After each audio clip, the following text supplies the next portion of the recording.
Il est 13h, bonjour à tous, merci de votre attention. Voici les titres à la une de l'actualité ce dimanche. Journée électorale hier samedi dans 5 régions de la Côte d'Ivoire, comptant pour les sénatoriales partielles. Les résultats connus depuis hier 23h. Les résultats provisoires de ces partielles ont été proclamés par Émile Brottier, porte-parole de la commission électorale indépendante. On en parle en début de journal. La région de la Mer rend hommage au président de la République Alassane Ouattara pour les actions de développement entreprises depuis ces dernières années dans cette région. Les populations de cette région lui ont également dit merci pour la nomination de leur fils, le Premier ministre Patrick Hachi, à la tête du gouvernement. Le chef du gouvernement a exprimé toute sa gratitude au chef de l'État. La 6e édition de la Semaine nationale de la propreté aura lieu du 1er au 6 août en prélude à la fête nationale placée autour du thème « Pour la propreté de mon cadre de vie, je m'engage ». L'action a pour objectif d'offrir aux populations un cadre de vie et de travail propre et sain. Voilà pour l'essentiel. Oui, bonjour à tous. Rendre les femmes autonomes, capables de s'assumer financièrement afin de devenir de solides soutiens pour leur famille, leur ouvrir le champ de l'entrepreneuriat et de la projection, leur donner une autonomie financière. Voici comment pourraient se définir les enjeux liés au FAFSI, le Fonds d'appui aux femmes de Côte d'Ivoire, initié par la première dame Dominique Ouattara et qui a aujourd'hui 9 ans. Après 9 ans d'existence, quel bilan? Pour en parler, nous recevons ce 13h dans le cadre du magazine de ce dimanche, Madame Sylvie Patricia Yao, directrice de cabinet de la première dame Dominique Ouattara, secrétaire exécutive du FAFSI. Madame la directrice de cabinet, bonjour et merci d'être avec nous sur ce plateau. Bonjour Monsieur Guillet. Alors avec vous, merci. Alors avec vous, il sera question de faire une sorte de bilan de l'action du FAFSI, mesurer justement son impact sur le quotidien des femmes. Nous en parlons dans une demi-heure, mais avant, ce qu'il faut également savoir, c'est que hier samedi, dans 5 régions de la Côte d'Ivoire, on a voté pour le compte des sénatoriales partielles. Les candidats à ces sénatoriales partielles, eux, sont situés depuis hier 23h sur l'issue de ces élections.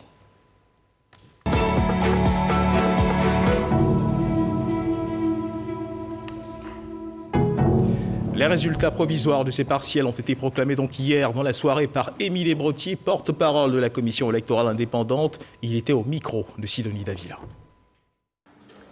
Résultats des élections sénatoriales partielles du 31 juillet 2021. Région du Bokani. Inscrits 146. Votants 138. Taux de participation, 94,52%. Bulletin nul, 2, soit 1,45%. Bulletin blanc, 0, soit 0,00%. Suffrage exprimé, 136. Ont obtenu pour le RHDP, Cambiré-Sié, 99, soit 72,79%. Indépendant, Yen Tontoli Ange Patrick, 37, soit 27,21%. Cambiré-Sié du RHDP, avec 72,79%, est déclaré élu.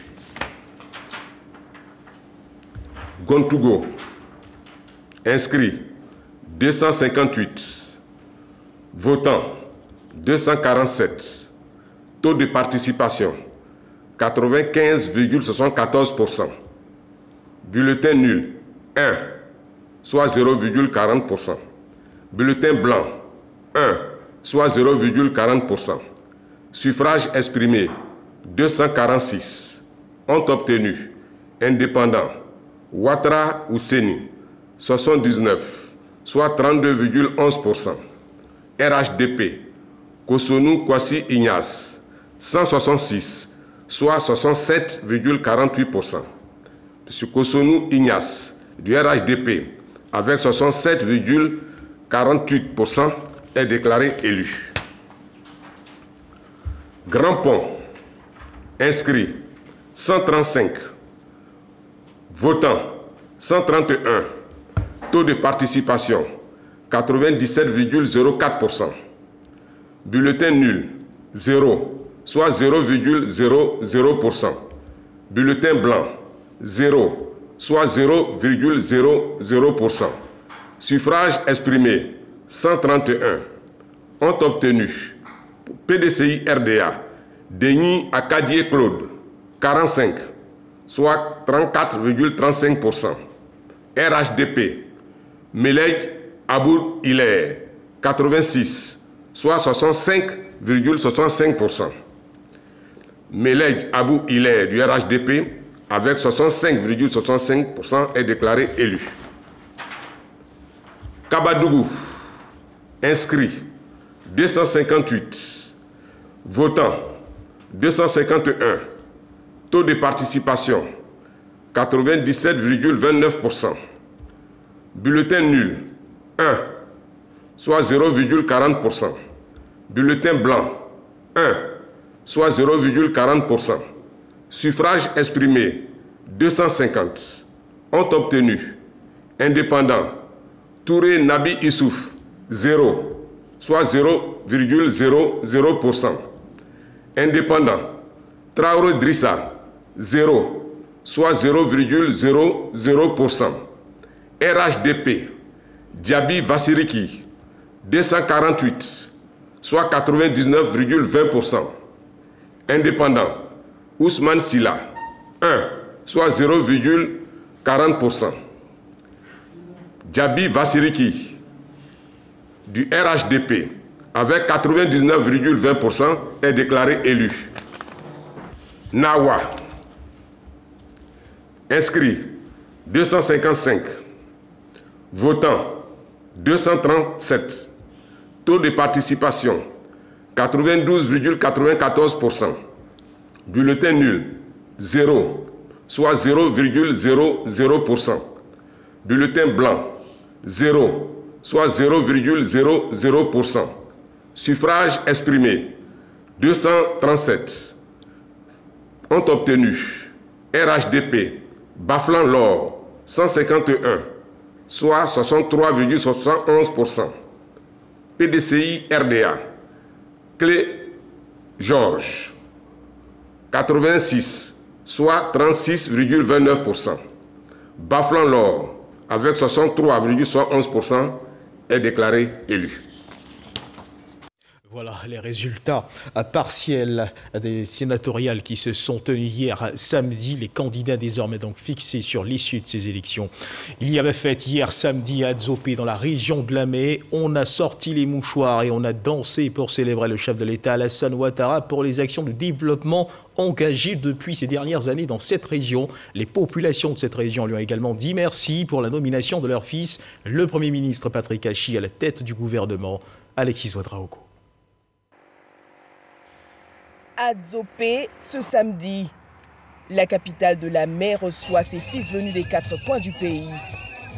Nous venons de Yakassa Tobrou. Je suis venu d'Abidjan pour ça. Nous, on vient de grands cousins. On est venu d'Ara, parce qu'à Niaché, c'est la même chose. Un rendez-vous pour exprimer reconnaissance et gratitude à l'auteur du développement, le chef de l'État Alassane Ouattara. Nous avons bénéficié du CHR d'Adzopé, nous avons bénéficié des écoles de proximité, nous avons bénéficié des routes et des ponts.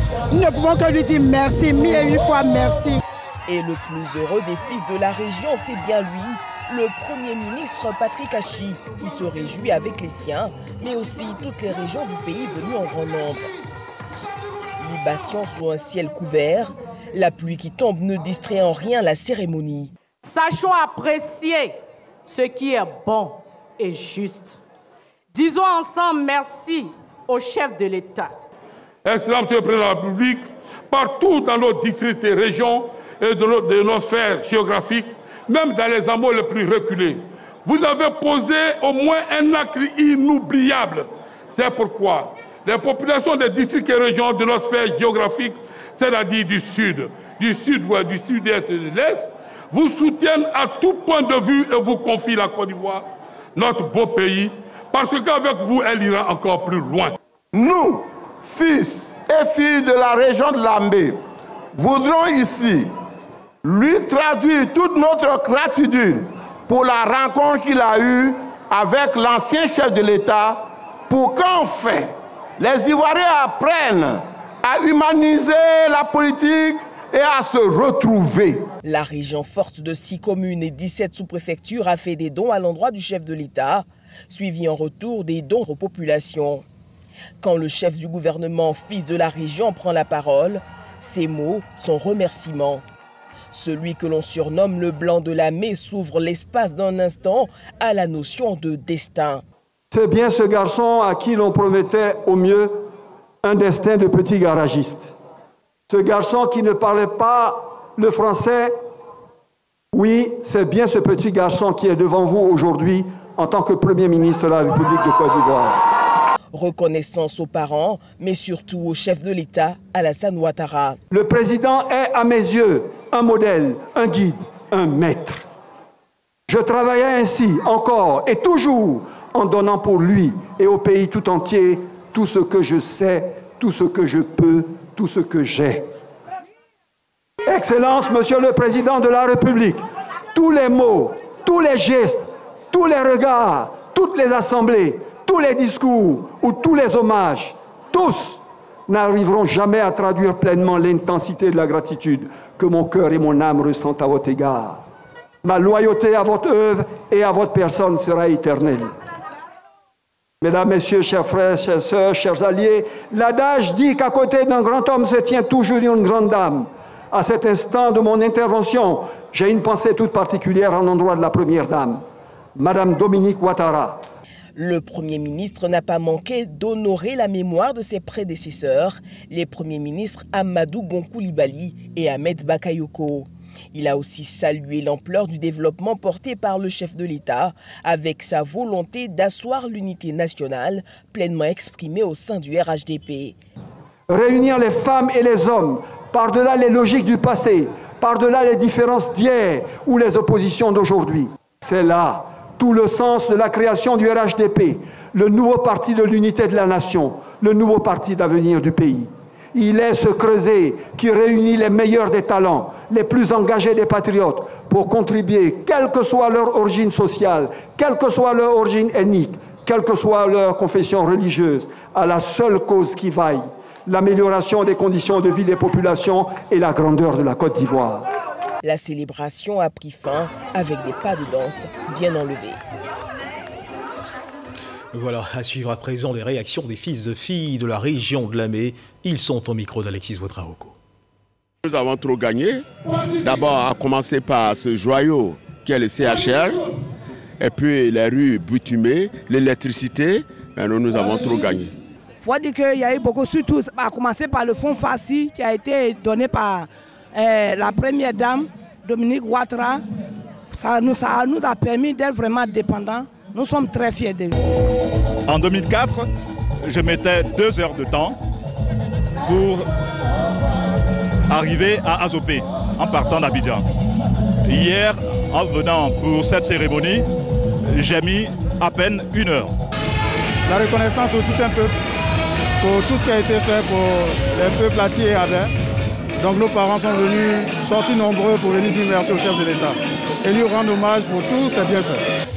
Nous prions Dieu qu'il le tire là et qu'il fasse tout pour que ce développement, tant pour la région de Lamé, tant pour les autres régions, continue ainsi.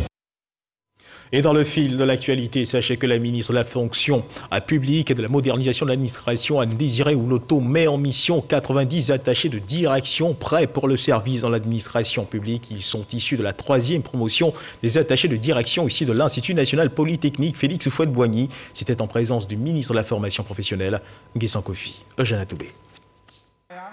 Voici la cuvée 2021 des attachés de direction. 89 femmes, parmi lesquelles un homme, tous prêts à la tâche. Ils seront affectés dans différentes directions de l'administration publique. L'attaché de direction, c'est à un niveau supérieur. Ce n'est pas pour les saisies, c'est pour les projets, c'est pour les grandes organisations, les manifestations. C'est au haut niveau. On a appris le management, on a appris les droits, on a appris plusieurs choses à la fois. Surtout la communication. Avec tout ce qu'on a appris à l'école, vraiment, je suis très heureuse de recevoir mes diplômes. Nous sommes prêts à accompagner l'administration jusqu'au bout. L'attaché de direction est une fonction qui intègre l'univers des métiers du secrétariat bureautique. Il est classé dans la catégorie A3 dans l'administration publique, soit un grade au-dessus de celui de secrétaire de direction. La tâche de l'attaché de direction consiste en l'organisation de l'agenda des responsables de cabinet ministériel et des directions générales de l'administration publique. Les ministres Anne Désiré Oloto et Kofi Nguessan appellent la 3e promotion des attachés de direction à l'abnégation au travail pour le rayonnement de l'administration publique ivoirienne. Je suis particulièrement fier, l'attaché de direction bien formé pour une administration publique efficace et performante. Ce sont là nos ambitions pour cette administration publique qui se veut moderne et qui ambitionne d'accompagner donc la compétitivité de notre pays. La promotion 2021 des attachés de direction est baptisée Abdourahmane Sissé, du nom du ministre secrétaire général de la présidence. L'attaché de direction est un nouvel emploi de la fonction publique créé en 2015. La 6e édition de la Semaine nationale de la propreté aura lieu du 1er au 6 août en prélude à la fête nationale placée autour du thème « Pour la propreté de mon cadre de vie, je m'engage ». L'action a pour objectif d'offrir aux populations un cadre de vie et de travail propre et sain. À suivre la déclaration du gouvernement au micro de Grace Kando. La 6e édition de la Semaine nationale de la propreté se tiendra du 1er au 6 août autour du thème « Pour la propreté de mon cadre de vie, je m'engage ». Ce thème est en phase avec la vision de son Excellence, M. Alassane Ouattara, président de la République, d'une Côte d'Ivoire solidaire qui place chaque habitant de notre beau pays au cœur de l'action de l'État. Il s'agit donc, par nos actions collectives et individuelles, de contribuer à l'amélioration de la propreté en Côte d'Ivoire et de pérenniser ainsi un meilleur cadre de vie pour nos concitoyens. Selon le ministre Bouaké Fofana, dans un contexte marqué par la pandémie de la COVID-19, chaque citoyen doit contribuer à la préservation de la qualité de son environnement par des gestes simples. La propreté doit façonner notre quotidien et notre santé en dépend. Plus qu'une célébration, la Semaine nationale de la propreté doit être perçue comme l'amorce d'un profond changement de comportement, expression d'un contrat social qui met en exergue notre responsabilité et notre engagement dans la promotion de la propreté de notre cadre de vie. Le ministre de l'Assainissement et de la Salubrité exhorte la population au sens de la responsabilité et du civisme, ainsi qu'à l'adoption de bons réflexes et de gestes éco-citoyens.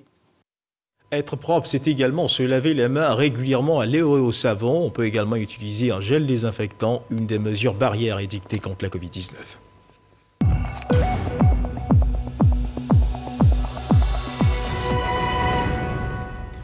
Le ministère de la Santé, de l'Hygiène publique et de la couverture maladie universelle a enregistré hier samedi 31 juillet 2021 131 nouveaux cas de Covid-19 sur 2809 échantillons prélevés, soit 4,7% de cas positifs, 74 guéris et un décès. À la date du 31 juillet 2021, la Côte d'Ivoire, notre pays, compte donc 50 135 cas confirmés, dont 49 261 personnes guéries, 329 décès et 545 cas actifs. Le nombre total d'échantillons est de 785 677. Le 30 juillet, 17 969 doses de vaccins contre la Covid-19 ont été administrées, soit un total d'1 8 244 doses administrées. Le ministre de la Santé, de l'Hygiène publique et de la couverture maladie universelle invite toutes les personnes de plus de 18 ans à se faire vacciner dans les centres de vaccination. La vaccination contre la Covid-19, rappelons-le, est gratuite et volontaire. Et puisqu'on parle de propreté, sachez qu'une opération de désinfection des lieux de prière et de culte se poursuit dans la commune d'Abobo sur initiative du maire de la commune, Kandia Camara. Opération pilotée par Lassina Ouattara, conseiller technique du chef de l'État Alassane Ouattara. Opération baptisée anti-Covid. Après les mosquées, voici venu le tour des églises. Jenny Babini, Godfrey Okambawa. Après les mosquées, c'est au tour des églises d'être désinfectées. L'opération dénommée anti-Covid est menée dans la commune d'Abobo. Plusieurs lieux de culte et d'églises sont visités. Une initiative qui vise à lutter contre la propagation de la pandémie qui continue de faire des victimes. Il s'agit aujourd'hui des églises et des temples. À partir de ces églises, les hommes de Dieu vont véhiculer le message de sensibilisation qui va permettre aux fidèles d'adopter un comportement de lutte contre le coronavirus. L'opération initiée par Kandia Kamara, maire de la commune d'Abobo, est saluée par les responsables de ces églises et lieux de culte. Il est important que ces actes-là soient posés pour accompagner nos populations à lutter contre cette pandémie de la Covid-19. Nous sommes tous engagés dans cette lutte pour lutter contre cette pandémie et pouvoir avoir un environnement plus sain. Quand notre mairie, les autorités de la place ont cette grâce de venir nous aider, le fait de venir nous aider à prendre soin de ses fidèles, je pense que c'est une très bonne chose. Et quand il y a une personne qui se sent mieux au sein de la santé, c'est la société qui en gagne. Dans les jours à venir, la même opération sera menée dans les centres de santé et hôpitaux de la commune. Après avoir achevé de désinfecter les lieux de culte, embarquons à présent sur un bateau pour une balade lagunaire engagée sur initiative du ministère des Affaires étrangères et mis en œuvre par le ministère du Tourisme. Une balade lagunaire organisée dans le cadre du TAC, le traité d'amitié et de coopération de la Côte d'Ivoire, le Burkina Faso. Allons sur la lagune ébriée des cadres de l'administration publique, des responsables de collectivités et des forces de sécurité du pays frère du Burkina Faso ont admiré la baie lagunaire et la baie des milliardaires. Un moment de partage jugé enrichissant par les visiteurs. Franck Quadio. TAC 2021, c'est le moment d'embarquer une cinquantaine de responsables de l'administration publique et privée burkinabé à la découverte du plan d'eau lagunaire abidjanais. Cette partie du port, que nous appelons le port de pêche, a été officiellement ouvert en 1960. Le port et ses navires marchands, les bateaux de pêche, le balnéaire de vacances à l'île Boulé et la baie des milliardaires, entre autres, un tour d'honneur complet. Suivez le guide. La pêche à la chalut. Et là, vous avez des tonniers qui sont les plus gros navires en termes de pêche. Le thon, lorsqu'il est pêché, il n'est pas salé. C'est lors de la conservation dans les blocs de sel que le thon devient salé. Sur le pont supérieur, il y a ceux qui ne veulent rien rater du spectacle. La Côte d'Ivoire est un pays plein d'atouts, plein de richesses naturelles, voilà, qui en tout cas fait profiter ses économies au pays sahélien. C'est une bonne initiative que les organisateurs du TAC 9 ont eue et nous recueillons beaucoup d'informations. Quand vous prenez un Sahélien qui est actuellement en train de se balader sur l'eau, c'est vraiment quelque chose d'extraordinaire pour lui. Donc on ne fait que féliciter et demander justement donc à ce que nos deux chefs d'État renforcent justement donc cette coopération. D'autres plus sages, en cabine, apprécient tout autant et en tirent bien d'enseignements. Le port d'Abidjan vient en deuxième position juste après le port de Lomé dans les échanges du Burkina Faso avec le monde, avec l'international.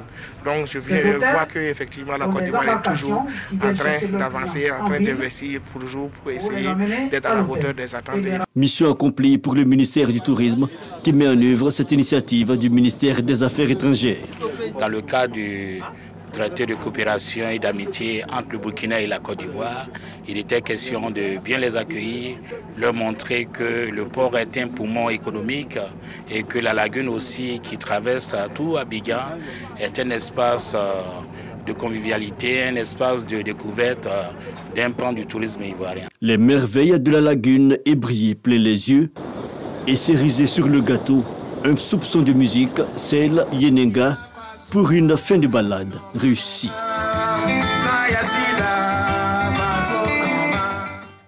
Magnifique plan d'eau lagunaire, toujours dans le cadre du TAC, le traité d'amitié et de coopération de la Côte d'Ivoire, le Burkina Faso. Ce qu'il faut savoir, c'est que l'Institut Polytechnique des Sciences et Techniques de la Communication, ISTC d'Abidjan, et l'Institut des Sciences et Techniques de l'Information et de la Communication, ISTIC de Ouagadougou, ont procédé à la signature d'une convention de partenariat.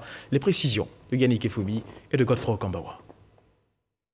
Le traité d'amitié et de coopération entre la Côte d'Ivoire et le Burkina Faso touche également le volet formation. Zoumana Traoré, directeur général de l'Institut des sciences et techniques de l'information et de la communication ISTIC de Ouagadougou, en immersion à l'Institut polytechnique des sciences et techniques de la communication ISTC d'Abidjan. Au terme de la rencontre, une signature de convention de partenariat entre les deux écoles. En réalité, ce partenariat existe déjà entre les deux instituts depuis 2015, mais cette année, de nouveaux éléments y sont introduits à la faveur de la 9e rencontre du traité d'amitié et de coopération entre les deux pays. C'est important pour nous cette convention parce qu'elle s'inscrit forcément dans le développement de nos institutions. Nous mutualisons nos moyens, nous allons vers des formations beaucoup plus intéressantes parce que les horizons s'ouvrent pour chaque acteur désiré d'aller dans ces métiers-là. Mais surtout, nous allons vers des partenariats beaucoup plus fructueux avec des domaines beaucoup plus définis et bien entendu des modules beaucoup plus pointus. L'occasion pour Alfred Damoussa, directeur général de l'ISTC, de présenter le plan stratégique de développement de l'Institut sur la période 2021-2025. Il a été question de porter à l'attention des organisations professionnelles, des partenaires au développement, mais il était question aussi de donner l'information de l'homologation des diplômes de l'ISTC par le Conseil africain et malgache pour l'enseignement supérieur. La signature de convention entre ces deux écoles permettra des échanges en termes de modules de formation et d'expertise dans les domaines de la communication et de l'information. L'Association française d'éducation comparée, groupe politique, a procédé au lancement officiel de ses activités en Côte d'Ivoire. Il s'agit pour cette association de se faire connaître en communiquant sur ses activités, faire de la sensibilisation dans le secteur de l'éducation pour aider à trouver des solutions aux problèmes que connaît l'école ivoirienne. C'est Forazeki. Contribuer au développement de l'éducation en Côte d'Ivoire. C'est la mission que s'est assignée l'Association française d'éducation comparée et des échanges. Pour sa présidente Cécile Noba, enseignante-chercheur à l'École normale supérieure d'Abidjan, il s'agit d'œuvrer pour la relance de l'éducation en tenant compte du principe de l'éducation comparée et des échanges. L'éducation comparée, c'est toute une stratégie, toute une dynamique au niveau de l'éducation. Il s'agit de s'imprégner des systèmes éducatifs performants, de s'imprégner de leur réussite et de les appliquer à notre système éducatif en tenant compte de notre spécificité. Pour prendre une part active dans le développement actuel de l'éducation, l'association fait appel à des enseignants-chercheurs pour trouver des pistes de solutions. Je pense que les formateurs doivent être mieux outillés. Il y a la qualité du profil de celui qui enseigne déjà. Alors, les conditions de travail doivent s'améliorer. Par exemple, l'effectif pléthorique, ce ne sont pas des conditions de travail. Et il faut de plus en plus aussi contextualiser nos contenus d'enseignement. Représentant la ministre de l'Éducation nationale et de l'alphabétisation, André Kamaté, juriste, encourage ce genre d'initiative. Pour lui, l'éducation doit être l'affaire de tous. Ma conviction profonde est qu'une école de qualité ne peut être possible qu'avec la contribution de toutes les filles et de tous les fils de ce pays.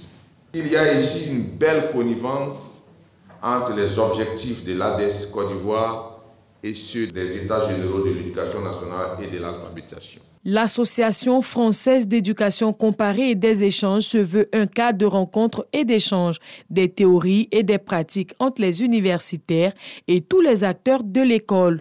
Elle ambitionne de mener des réflexions afin de trouver des solutions aux problèmes qui minent l'école ivoirienne. Un reportage signé Sephora Zegui. Rendons-nous à présent à Tokyo, au Japon, pour suivre l'actualité de ces Jeux Olympiques. En athlétisme, un de nos compatriotes, le dernier pachyderme, était en course ce matin.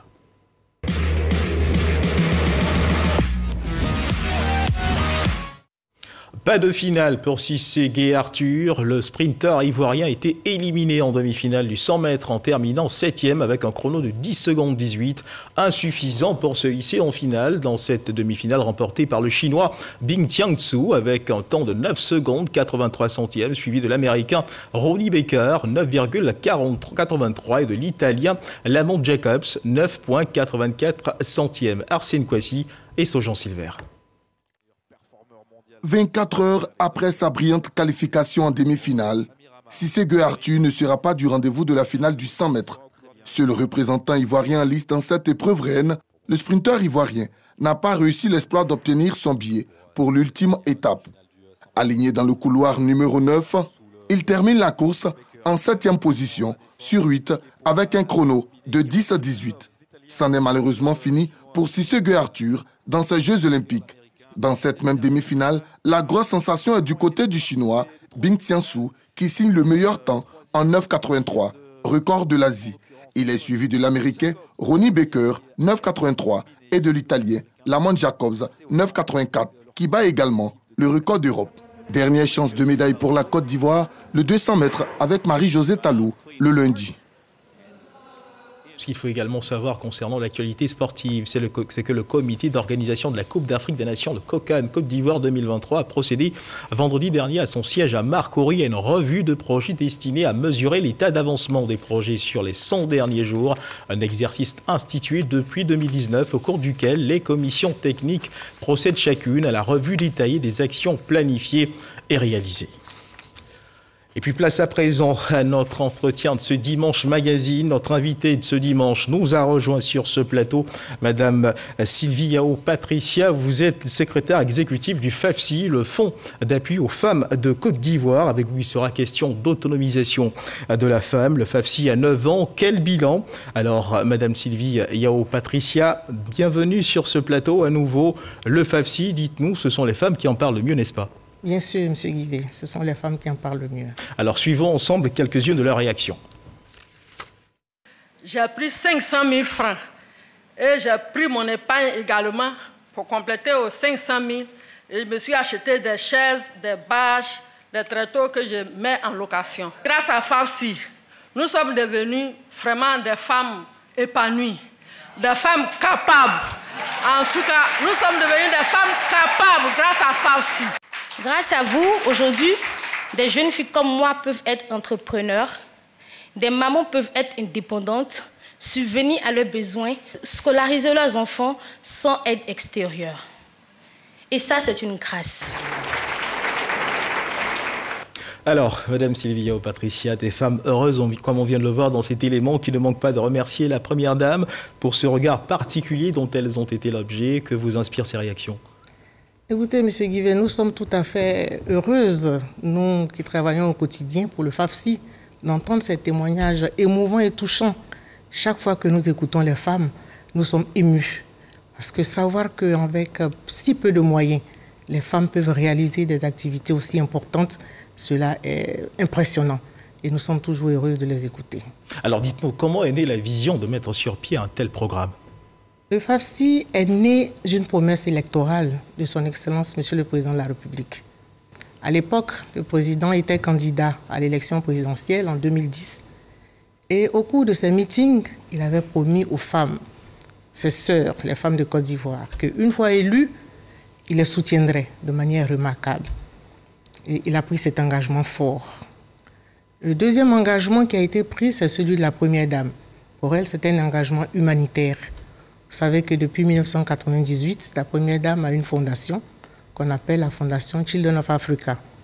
Et depuis ce moment, elle sillonne la Côte d'Ivoire, du nord au sud, de l'est à l'ouest. Et ces missions humanitaires lui ont permis de comprendre les difficultés auxquelles les femmes étaient confrontées en matière de financement des activités génératrices de revenus. Et la conjugaison de ces deux engagements a donc permis la création du FAFSI.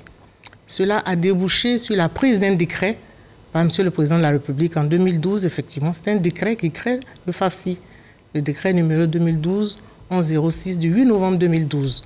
Et voici comment le FAFSI est né. Donc, c'est une volonté d'aider les femmes, de les soutenir dans leurs activités du couple présidentiel. Alors, on l'a appris il y a seulement quelques jours. Le budget, le capital alloué au FAFSI vient d'être augmenté. Il passe de 20 à 25 milliards. Qu'est-ce qui justifie justement cette augmentation? La première raison, c'est d'abord la confiance que le président de la République place dans les femmes. N'oubliez pas que nous sommes partis d'un capital d'1 milliard en 2012 pour arriver aujourd'hui à 25 milliards. C'est spectaculaire. C'est parce que le président de la République croit en la capacité des femmes qu'il a régulièrement augmenté le capital du FAFSI jusqu'à 25 milliards. Et la deuxième chose, c'est le dynamisme des femmes. Les femmes travaillent, comme vous le voyez dans les reportages, elles travaillent avec le FAFSI, elles sont heureuses d'avoir les moyens de développer ou de créer une activité. Et la troisième chose, c'est qu'elles remboursent correctement. Le FAFSI peut se prévaloir d'avoir un taux de remboursement national de 98%. Cela est satisfaisant, il me semble. Absolument. Nous sommes satisfaits. Ce n'est pas rien, 98 femmes qui remboursent 800, c'est énorme. Alors, pour ces millions de femmes qui nous regardent et qui aimeraient, elles aussi, bénéficier de ce fonds, à quelle porte doivent-elles frapper? C'est très simple. Les femmes savent que nous avons des partenaires. Pour le FAFSI, nous avons des microfinances partenaires qu'elles connaissent très bien. Il y a l'UNACOPEC, il y a le GECI, il y a le CAC, elles les connaissent très bien, elles ont l'habitude. Donc, il leur suffit simplement, lorsqu'elles ont un projet, de se rendre dans une agence de l'une de ces microfinances partenaires. Alors, quels sont les critères auxquels elles doivent répondre? Il en existe forcément. Les critères, ils sont assez simples. C'est l'avantage du FAFSI. Il suffit d'être une femme ivoirienne et d'avoir un projet générateur de revenus qu'il faut financer. Quand vous avez un besoin de financement qui va jusqu'à 500 000 francs, vous avez la possibilité d'aller au FAFSI et d'obtenir le financement. Alors cela fait, on va le dire, 9 ans aujourd'hui que ce fonds existe et en presque une décennie, ce sont 261 450 femmes qui ont pu en bénéficier selon les chiffres dont nous disposons. Première question, êtes-vous satisfaite de la proportion de femmes touchées justement en 9 ans? Et puis, seconde préoccupation, comment mesurez-vous l'impact de ce projet sur le quotidien des bénéficiaires? Est-ce qu'il existe un mécanisme de suivi par exemple? Merci, M. Guivet. Sur le nombre de femmes, nous pouvons dire que nous sommes satisfaits parce que sans tomber dans l'autosatisfaction, le décret auquel je faisais allusion tout à l'heure, le décret nous faisait obligation d'atteindre 6 000 à 8 000 femmes par an. Et quand nous avons aujourd'hui 262 000 femmes qui sont touchées par le FAFSI, 262 000 femmes qui bénéficient du FAFSI, cela donne en moyenne 28 000 femmes par an. Au lieu de 6 000 femmes, comme le décret nous l'invitait à le faire. Donc, nous sommes satisfaits de ce chiffre. Et l'impact, il est remarquable. C'est le témoignage des femmes elles-mêmes. Voilà, nous n'inventons rien. On l'a entendu tout à l'heure, des femmes heureuses. Des femmes heureuses, quel que soit le milieu, qu'elles soient dans le milieu urbain comme le milieu rural, elles sont contentes d'avoir pu bénéficier du FAFSI. Le FAFSI leur permet de créer une activité quand elles n'en ont pas du tout. Et elles n'ont pas les moyens, elles n'ont même pas 100 000 francs pour pouvoir créer cette activité. Mais grâce au FAFSI, elles créent l'activité et elles la développent. Ce qui est merveilleux, c'est qu'elles ont la possibilité de revenir plus d'une fois, contracter un nouveau prêt. Il leur suffit juste de rembourser et elles continuent d'emprunter jusqu'à ce qu'elles développent leur activité comme elles le souhaitent. Alors, certains de nos reporters qui se sont rendus dans les marchés, dans les ateliers de femmes, ont pu se rendre compte de cet impact-là sur le quotidien de ces femmes via leurs reportages. Vous avez également certainement pu mesurer l'ampleur de ce travail, mais il y a également certaines difficultés, notamment rencontrées par ces femmes, notamment celles qui sont passées, qui ont connu de grands problèmes de gestion de ces finances. Est-ce qu'une solution est envisagée pour justement les aider à repartir de plus belle dans leur activité? C'est vrai qu'il peut y avoir de grands problèmes, des obstacles et tout ça dans la gestion, mais le FAFSI a l'avantage de mettre en œuvre une formation pour les adhérents. Et en quoi consiste cette formation? Cette formation permet aux femmes candidates au FAFSI de savoir comprendre la comptabilité simplifiée, et de sorte qu'elles ne confondent pas leur capital et leurs bénéfices, ce qui permet d'avoir une activité pérenne. Donc cette formation qui est entièrement gratuite pour les femmes, parce qu'elle est financée par le FAFSI, la première dame l'a voulu ainsi. Donc les femmes savent désormais comment gérer, quand bien même elles sont analphabètes, elles savent comment gérer leurs affaires. Justement, parce que j'allais vous demander certainement, est-ce que cette formation tient compte du volet de l'analphabétisation, quand on sait que beaucoup de nos femmes, surtout celles rurales, sont touchées par cette réalité? Oui, mais ce n'est pas tant l'alphabétisation qui est ici mise en exergue, c'est surtout la gestion de leurs affaires. C'est ce qui leur est montré. Comment gérer de sorte qu'elles puissent épargner, elles puissent vivre quotidiennement avec leurs ressources et elles puissent continuer leurs activités. Alors, nous avons pu nous faire une idée des montants mis à disposition des femmes, montants répartis par région. Le constat est celui-ci, les fonds alloués varient d'une région à une autre. Quelle est la logique de répartition de ces fonds? Écoutez, la première logique, c'est d'abord une certaine équité dans la répartition. La première dame tient à ce que toutes les femmes, où qu'elles se trouvent en Côte d'Ivoire, puissent bénéficier du FAFSI. Donc nous faisons en sorte que le FAFSI se rapproche des femmes, quelle que soit leur localité. Mais la réalité, c'est que nos partenaires sont des institutions de microfinance. Et il existe des localités où il n'y a pas d'agence de microfinance. Donc, dans ces conditions-là, nous faisons en sorte, avec le ministère de l'économie et des finances qui nous appuie, qui est aussi membre du comité de pilotage du FAFSI, nous faisons en sorte que des agences de microfinance puissent s'ouvrir dans ces localités afin que les femmes puissent bénéficier du FAFSI sans difficulté. Et comment évolue cette action sur le terrain? Elle évolue très très bien. Nous avons tous les jours des retours. Les femmes continuent de demander le FAFSI, elles continuent de frapper à nos portes. Et c'est d'ailleurs pour cela que le plaidoyer de la Première Dame auprès du Président de la République permet d'augmenter le capital pour satisfaire un plus grand nombre de femmes. Vous avez parlé d'un partenariat entre le FAFSI et la CNPS. En quoi ce partenariat va-t-il consister? C'est un partenariat que nous souhaitons parce que, vous savez, les femmes, elles travaillent, mais elles vivent un peu au jour le jour. Et lorsqu'elles ont un accident, lorsqu'elles sont malades, lorsqu'elles vont à la retraite, elles ne bénéficient pas d'un revenu. Et aujourd'hui, la Première Dame souhaite que cela change. Et c'est pour cela qu'elle va signer ce partenariat avec la CNPS pour assurer une protection aux femmes, surtout pour leur garantir un revenu en cas de maladie, d'accident ou de maternité. Alors, 9 ans d'existence du fonds, on va dire que du chemin a été parcouru. Si on vous demandait de faire une sorte de résumé de tout ce qui a été fait, en quelques mots, quels seraient ces mots? En quelques mots, je donnerais des chiffres. Les chiffres clés du FAFSI. Le FAFSI qui est parti d'un capital d'1 milliard de francs CFA en 2012, c'est aujourd'hui 25 milliards de francs CFA. Pour nous, c'est impressionnant. Le FAFSI qui avait obligation d'avoir 6 000 à 8 000 adhérentes par an, c'est aujourd'hui 262 000 adhérentes. Donc, nous avons quadruplé l'objectif. Ensuite, le FAFSI, c'est un taux de crédit de 10,5%, soit 0,8% par mois. Est-ce que vous pouvez expliquer justement ce taux de crédit de 10,5% aux femmes qui nous suivent? Oui, mais les femmes, elles savent très bien comment ça fonctionne. Quand elles ne sont pas dans le cadre du FAFSI et qu'elles se rendent dans une microfinance ordinaire, ben, les taux oscillent entre 18 et 26%. Alors que dans le cas du FAFSI, la Première Dame a elle-même négocié avec les institutions de microfinance pour avoir un taux très bas pour que cela ne pèse pas sur l'activité des femmes. Donc initialement, nous étions partis sur un taux de 12% l'an, c'est-à-dire 1% par mois. Mais elle a été insatisfaite, elle a voulu rabaisser encore ce chiffre-là. Et après négociation, aujourd'hui, nous sommes à 10,5%. Et justement, dans la logique de prolongation, on va dire, de ces actions, la Première Dame annonce de belles perspectives. Je vous invite à suivre cet élément. Après 9 années de succès et fort de la confiance sans cesse renouvelée du Président de la République, le Fonds a atteint un capital de 20 milliards de francs CFA. Il permet à 260 000 femmes entreprenantes et dynamiques d'être financièrement autonomes et de subvenir à leurs charges familiales. Cela constitue pour moi une immense fierté. Nous ne comptons pas nous arrêter en si bon chemin. Nous avons en projet, avec l'accompagnement du gouvernement, la construction de marchés dans plusieurs localités. Le FAFSI ambitionne une collaboration avec d'autres structures, dont la CNPS, toute chose qui permettra à nos sœurs d'être couvertes en cas de maladie, d'accident, de maternité et de vieillesse. Alors voilà, nous lisions à l'instant de belles perspectives pour les femmes, n'est-ce pas, Madame Sylvia ou Patricia? Tout à fait, tout à fait. Mais je voudrais revenir sur quelque chose qu'a dit la Première Dame. Allez-y. À savoir que le FAFSI change la vie des femmes.